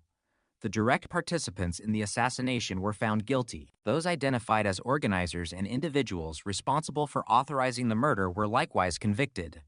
The sentences imposed reflected the exceptional gravity of the crime. Numerous defendants received severe prison terms, including several life sentences. These judgments represented the legal system's formal recognition that the assassination of Rosario Livatino had been an organized attack upon both an individual, judge, and the integrity of the judicial system itself. The verdicts carried significance beyond the punishment of individual offenders. They demonstrated that even crimes carefully planned by organized criminal organizations could be investigated, prosecuted, and brought before the courts. The assassination had been intended to eliminate a magistrate whose work threatened the financial foundations of organized crime. Instead, the judicial response reaffirmed the principle that organized violence would not exempt perpetrators from legal accountability. While no conviction could restore Rosario Livatino's life, the proceedings ensured that those responsible did not escape justice. Yet the trial also highlighted the broader reality that justice in such cases is never achieved through legal institutions alone. It depends upon investigators willing to pursue complex conspiracies, prosecutors capable of presenting evidence with precision, judges committed to applying the law impartially, and witnesses prepared to tell the truth despite considerable personal risk. Pietro Nava's decision to reject omerta became an essential part of that process. His testimony illustrated that the effectiveness of the legal system often relies upon the courage of ordinary individuals who choose responsibility over fear. In many respects, the courtroom proceedings reflected the same values that had guided Rosario Livatino throughout his career. He believed that organized crime should be confronted through lawful procedures rather than through vengeance or spectacle. His work focused on applying existing legal tools carefully and consistently, demonstrating confidence in the institutions of justice even when confronting powerful criminal organizations. The successful prosecution of those responsible for his assassination became, in a profound sense, an extension of that philosophy. The law that Livatino had devoted his life to enforcing ultimately became the instrument through which accountability for his murder was established. Nevertheless, the conclusion of the trial did not mark the end of the story. The assassination of Rosario Livatino had already exposed vulnerabilities extending far beyond a single criminal case. His death revealed that judges investigating organized crime remained dangerously exposed. It demonstrated that financial investigations capable of disrupting criminal wealth could provoke lethal retaliation.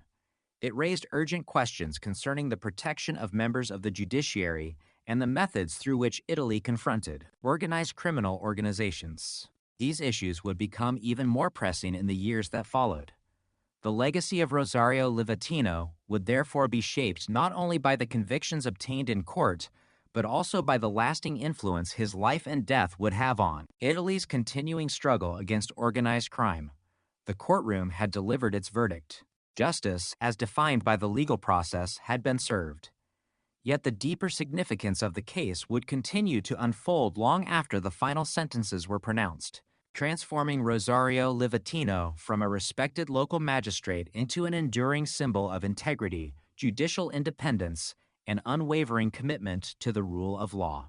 When the trial concluded and those responsible for Rosario Livatino's assassination received their sentences, the legal process had answered many of the immediate questions surrounding the murder. Investigators had identified the organization responsible, reconstructed the carefully planned ambush, established the involvement of the assassins and those who had authorized the attack, and secured convictions that included severe prison terms and several life sentences. Yet the significance of the case extended far beyond the outcome inside the courtroom.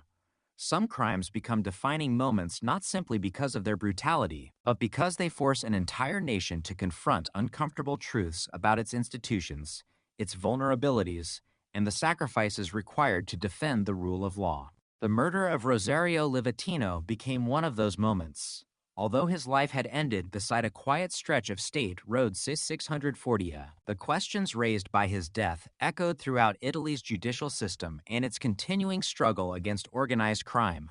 One of the clearest lessons emerging from the assassination concerned the vulnerability of judges engaged in anti-mafia work. Livatino had deliberately chosen to live as normally as possible. He drove himself to work each morning without permanent bodyguards because he believed that extensive security measures would unnecessarily disrupt ordinary citizens and because he did not wish to place himself above the people he served. His decision reflected humility and a sincere desire to preserve an ordinary existence despite the extraordinary responsibilities of his profession. After his murder, however, many observers looked back upon that routine with profound sadness. The same predictability that allowed Livatino to maintain a normal life had also enabled his attackers to organize the ambush. They knew the route he traveled, the approximate time of his commute, and the fact that he would almost certainly be alone. The investigation established that they had monitored his movements before carrying out the attack. While responsibility for the murder rested entirely with those who planned and executed it, the tragedy nevertheless exposed weaknesses in the systems intended to protect members of the judiciary whose work placed them in direct conflict with organized crime. Livatino's assassination occurred approximately 2 years before two other murders that would deeply shock Italy: the killings of Giovanni Falcone and Paolo Borsellino. Although those later crimes are separate cases, the timing places Livatino's death within a critical period in Italy's confrontation with organized crime. His assassination demonstrated, even before those later tragedies, that criminal organizations were fully prepared to murder judges when judicial investigations threatened their interests. The danger was not hypothetical. It was immediate, deliberate, and carefully organized. Organized crime had shown that it regarded independent judges not merely as legal opponents, but as obstacles to be removed through lethal violence if necessary. The murder therefore served as an unmistakable warning about the risks faced by those responsible for enforcing the law against powerful criminal organizations. At the same time, the case revealed something equally important about the changing nature of anti-mafia investigations. Rosario Livatino had become a target not because he sought publicity or because he built his reputation through dramatic public statements. On the contrary, he lived quietly, avoided media attention, and devoted almost all of his energy to judicial work. What made him dangerous in the eyes of Stida was the practical effectiveness of his investigations. His strategy focused upon confiscating land, freezing bank accounts, seizing front companies, investigating money laundering, and examining corruption involving businessmen, politicians, and organized crime. Every successful confiscation represented more than the loss of a single asset. It weakened the financial foundation upon which organized criminal organizations depended. Wealth finances influence. Wealth enables expansion. Wealth supports corruption and allows criminal organizations to endure even when individual members are arrested. By directing legal attention toward those financial structures, Livatino threatened something that organized crime valued as much as its leadership: its economic power. The violent response demonstrated how seriously those organizations regarded financial investigations. They were prepared to eliminate a judge because lawful confiscation endangered millions of lira in criminal assets. This realization carried lasting consequences for Italy's approach to combating organized crime. Following Livatino's death, greater emphasis was placed upon protecting judges engaged in anti-mafia work. Authorities increasingly recognized that magistrates conducting financial investigations faced risks comparable to those investigating violent offenses. Security measures became stronger, reflecting the understanding that organized crime could no longer be viewed simply as a collection of violent individuals, but as sophisticated organizations willing to attack representatives of the state whenever economic interests were threatened. At the same time, The judicial strategy that Livatino had embraced did not disappear with him. Instead, confiscating criminal assets and disrupting illegal financial structures continued to develop as central elements in Italy's broader campaign against organized crime. In that sense, the objective of the assassination ultimately failed. The murder had been intended to halt investigations and protect criminal wealth. Instead, it reinforced the importance of the very methods Livatino had employed throughout his career. The case also left an enduring legacy through the actions of individuals whose courage became inseparable from the pursuit of justice. Among them was Pietro Nava, the businessman who happened to witness the attack while traveling along the same road. His decision to reject omerta, the long-standing code of silence associated with organized crime, became one of the defining moments of the investigation. By identifying the killers and testifying in court, Nava demonstrated that ordinary citizens could play an essential role in challenging criminal organizations despite enormous personal cost. His cooperation required him to abandon his previous life, adopt a new identity, and live under state protection. Although history often remembers judges, investigators, and prosecutors, Livatino's case also reminds us that justice frequently depends upon witnesses prepared to accept extraordinary sacrifices in defense of truth. Without such decisions, even the most determined investigations may struggle to overcome the barriers created by fear. Over time, Rosario Livatino himself came to symbolize far more than the circumstances of his death. He became widely known by the nickname Il Giudice Ragazzino, meaning the boy judge or the young judge.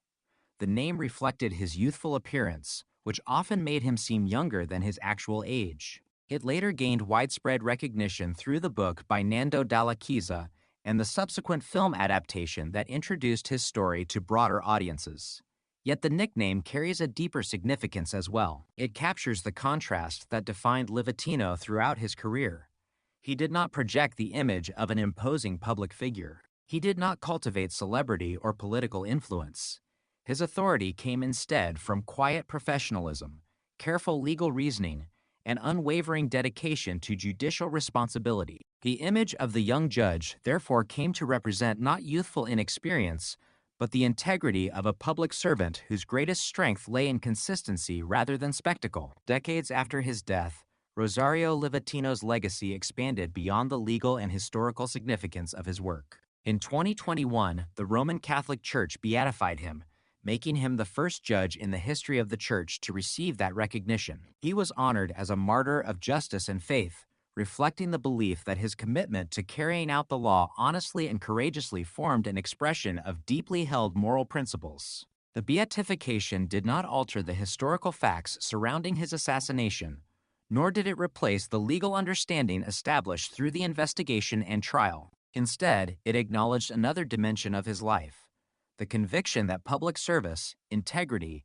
and fidelity to justice possess moral significance extending beyond professional obligation. For many people, Livatino's life came to embody the idea that the pursuit of justice requires not only legal knowledge, but also personal courage and unwavering ethical commitment. Looking back today, it is striking how little Rosario Livatino appeared to seek recognition during his lifetime. He did not pursue public acclaim. He did not attempt to become the face of Italy's anti-mafia movement. He simply performed the duties entrusted to him with diligence and independence. Yet history often remembers those who never intended to become symbols. His influence endures precisely because it arose from ordinary, disciplined work repeated day after day rather than from extraordinary public gestures. Each confiscated property, each frozen account, each investigation into money laundering, and each effort to expose corruption reflected confidence that the law could reach even those who believed themselves untouchable. Those legal actions ultimately cost him his life, but they also demonstrated that organized crime feared the impartial application of justice as much as any weapon directed against it. The image with which this story began remains difficult to forget: a solitary Ford Fiesta traveling along a familiar Sicilian highway during the early hours of an ordinary September morning. Nothing about the scene suggested that it would soon become part of Italian history. Rosario Livatino was not marching toward a battlefield. He was simply driving to work, intending to spend another day fulfilling the responsibilities of his office. His opponents understood that the documents awaiting his signature, the investigations progressing under his supervision, and the assets subject to lawful confiscation threatened their organization more profoundly than public speeches or dramatic confrontations ever could. That is why they chose to silence him. Yet in the years that followed, it became increasingly clear that they had failed in a more fundamental objective.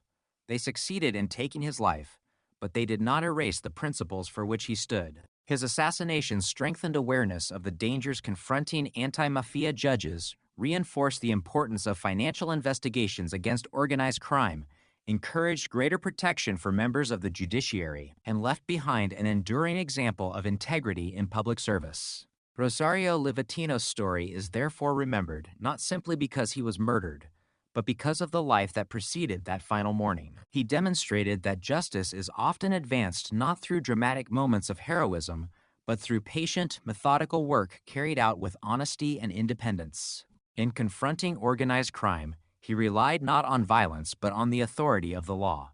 His greatest weapon was neither fame nor force. It was the quiet determination to apply justice equally, regardless of the power or influence of those standing before it. That determination ultimately transformed a reserved judge from Canicat into one of Italy's enduring symbols of judicial courage, reminding future generations that the rule of law depends upon individuals willing to defend it, even when the personal cost becomes immeasurable. The story of Rosario Livatino does not truly end on the hillside beside State Road SS 640, nor does it conclude with the convictions of the men responsible for his murder. Some lives continue to shape history long after they have ended, not because they sought recognition, but because the principles they represented proved stronger than the violence intended to erase them. Livatino's legacy belongs to that rare category. More than 3 decades after his assassination, his name remains closely associated with integrity, judicial independence, and the unwavering belief that organized crime can be confronted through the consistent application of the law. His life demonstrated that courage is not always loud, dramatic, or accompanied by public acclaim. Sometimes it is found in the quiet discipline of arriving at work each day, studying financial records with meticulous care, signing legal orders that uphold justice, and refusing to compromise despite knowing that powerful interests may be watching. In many respects, Livatino represented a different kind of hero than the public often imagines. Popular culture frequently portrays the fight against organized crime through dramatic confrontations, high-speed pursuits, or public declarations of defiance. Rosario Livatino's career followed a different path. He avoided media attention, rarely sought publicity, never attempted to cultivate a public image, and devoted nearly all of his energy to the responsibilities entrusted to him as a judge.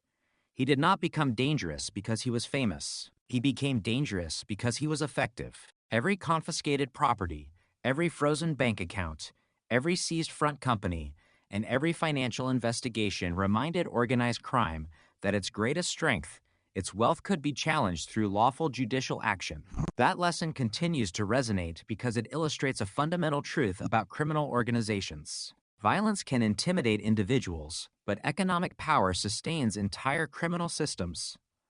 Livatino understood that attacking illegal wealth weakened organized crime in ways that arrests alone often could not. His work showed that justice could strike not only at the visible perpetrators of crime, but also at the financial structures that allowed criminal organizations to survive and expand. The fact that Stida chose to eliminate him before he could complete further investigations demonstrated how seriously they regarded that strategy. Ironically, the assassination intended to stop those methods ultimately reinforced their importance. Rather than abandoning financial investigations after his death, Italy continued to develop asset confiscation and financial enforcement as essential pillars in the fight against organized crime. In that sense, Livatino's work outlived those who believed they could silence it. Another enduring aspect of his legacy lies in the example he set through his personal character. Throughout his career, he remained remarkably humble. He did not seek recognition for difficult cases, nor did he attempt to transform himself into a public figure. Even his decision to travel without permanent bodyguards reflected his desire to remain connected to ordinary life rather than elevate himself above the citizens he served. Although history now views that decision with understandable sadness because it made the assassination easier to carry out, it also reveals something important about the man himself. Livatino believed that public service should not separate those entrusted with authority from the people whose rights they protect. His humility was genuine, not symbolic. He lived according to the same principles that guided his work inside the courtroom: responsibility, restraint, and respect for others. These qualities became part of the reason why so many people continued to admire him after his death. His nickname, Il Giudice Ragazzino, or the Young Judge, captures this unique combination of youthfulness and moral seriousness. The name originally referred to his youthful appearance, which often made him seem younger than his actual age. Through Nando Dalla Chiesa's book and its later film adaptation, the nickname became inseparable from Livatino's public memory. Yet over time, it came to represent something deeper than physical appearance. It symbolized the idea that integrity does not depend upon age, public status, or political influence. A relatively young judge, working quietly and without seeking attention, had managed to challenge criminal organizations powerful enough to view him as one of their most dangerous opponents. The title, the Young Judge, therefore evolved into a symbol of principled public service rather than merely a description of appearance. The courage displayed by Pietro Nava also remains an inseparable part of Livatino's legacy. Although the judge became the victim whose name entered history, the investigation succeeded because another ordinary citizen refused to surrender to fear. By rejecting omerta, cooperating with investigators, identifying the attackers, and testifying before the court, Nava demonstrated that justice depends not only upon institutions, but also upon individual choices. His willingness to accept a new identity and live under state protection illustrated the personal sacrifices sometimes required to uphold truth in the face of organized crime. Livatino's story, therefore, reminds us that the defense of justice rarely belongs to a single individual. Judges, investigators, prosecutors, witnesses, and ordinary citizens all contribute to the strength of the rule of law. Each fulfills a different responsibility, yet all become essential when confronting organizations built upon intimidation and silence. One of the most extraordinary recognitions of Rosario Livatino's life came decades after his death. In 2021, the Roman Catholic Church beatified him, making him the first judge in the Church's history to receive such recognition. He was honored as a martyr of justice and faith, acknowledging that his commitment to honesty, legality, and public responsibility reflected profound moral conviction. This recognition did not redefine the historical events surrounding his assassination. Instead, it highlighted the ethical dimension of his life and work. The Church's decision affirmed that justice is not merely a legal concept, but also a moral responsibility, requiring individuals willing to remain faithful to their principles even when doing so involves extraordinary personal risk. For many people, Livatino's beatification became a reminder that integrity possesses value extending beyond professional achievement. It can become a witness to enduring human ideals. Looking back from the present, it is impossible to ignore the symbolic power of Rosario Livatino's story. He never carried the aura of celebrity that often surrounds historical figures after their deaths. During his lifetime, he preferred anonymity to public admiration. Yet history frequently grants its greatest honors to those who never sought them. Today, Livatino is remembered not because he desired recognition, but because his conduct embodied qualities that remain essential to every society governed by law: honesty, impartiality, humility, perseverance, and courage. His life serves as evidence that the strength of democratic institutions ultimately depends upon individuals prepared to fulfill their duties faithfully, regardless of personal consequence. Every generation confronts different challenges to justice, but the principles underlying Livatino's work remain remarkably constant. Organized crime may change its methods, financial systems may become more sophisticated, and criminal networks may evolve with changing technology, yet the fundamental importance of independent judges, careful investigations, financial accountability, and courageous witnesses continues unchanged. Livatino's career reminds us that protecting the rule of law requires more than legislation alone. It requires people willing to enforce those laws fairly, patiently, and consistently, even when doing so invites hostility from those who benefit from corruption and violence. Perhaps the most enduring image of Rosario Livatino is not the tragedy of his final moments, but the quiet routine that preceded them. Every morning, he entered his Ford Fiesta and drove the familiar road toward Agrigento, intending to spend another ordinary day performing his judicial responsibilities. There was no audience watching, no expectation that history would remember the journey, and no indication that his daily work would one day become a symbol recognized across Italy. That ordinary routine reveals something profoundly important about courage. It is often expressed not through exceptional acts performed once in a lifetime, but through ordinary acts repeated faithfully day after day. Livatino continued applying the law because he believed that justice deserved consistency rather than convenience. He continued investigating financial crime because he understood its importance. He continued serving despite the dangers surrounding his profession because he viewed those responsibilities as inseparable from the office he had accepted. In the end, the men who murdered Rosario Livatino succeeded only in ending a single life. They did not destroy the ideals that motivated his work. They did not prevent the continued use of financial investigations against organized crime. They did not silence the witnesses who chose to speak, nor did they erase the respect earned through years of principled service. Instead, the assassination transformed a reserved judge from Canicat into one of Italy's lasting symbols of justice. His legacy continues to remind us that the law derives its true strength not from fear or force, but from the integrity of those entrusted to uphold it. Rosario Livatino's story endures because it asks a timeless question of every society. When confronted by intimidation, corruption, and violence, will justice remain merely an ideal, or will there always be individuals willing to defend it with quiet determination? Through his life, his work, and the sacrifice that ultimately defined his place in history, Rosario Livatino answered that question with unwavering conviction. Every true crime story eventually arrives at a point where the investigation is complete, the evidence has been examined, the verdicts have been delivered, and history appears to have reached its conclusion. Yet the most enduring cases never truly end. They continue to ask questions long after the courtrooms have emptied and the headlines have faded. The assassination of Rosario Livatino is one of those cases. It is remembered not because of the brutality of the crime alone, but because it revealed a timeless conflict between two opposing visions of power. One relied upon fear, violence, and the accumulation of illegal wealth. The other rested upon law, accountability, and the belief that justice must remain independent regardless of the influence or intimidation exercised by those who seek to undermine it. More than 30 years have passed since the morning of September 21st, SIL 1990, yet the story continues to resonate precisely because the values at its center remain relevant. Rosario Livatino never became a symbol by choice. During his lifetime, he avoided publicity whenever possible. He did not seek interviews, publish memoirs, or cultivate a public reputation. His greatest concern was simply carrying out his judicial responsibilities with honesty and precision. That quiet approach may explain why his legacy has endured so powerfully.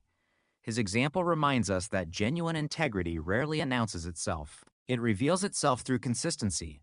Every legal order he prepared, every investigation he pursued, every confiscation of criminal assets reflected the same commitment to applying the law without favor or fear. There was nothing theatrical about the work. It consisted of careful examination of evidence, financial records, legal procedures, and judicial decisions.